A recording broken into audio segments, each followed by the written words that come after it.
నమస్తే, నేను మీ శివకృష్ణ బోరాడ.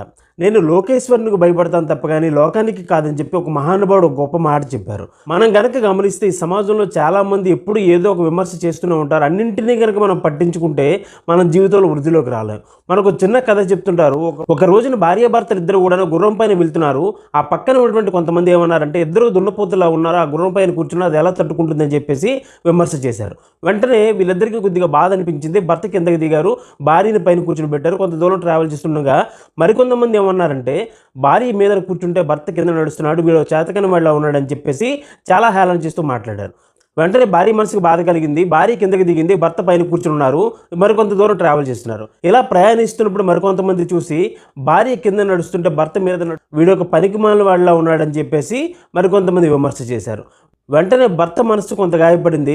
ఇంకా లాభం లేదని చెప్పి ఇద్దరు కూడా కిందకి దిగారు, గుర్రాన్ని పట్టుకుని నడిపించుకుంటూ వెళ్తున్నారు.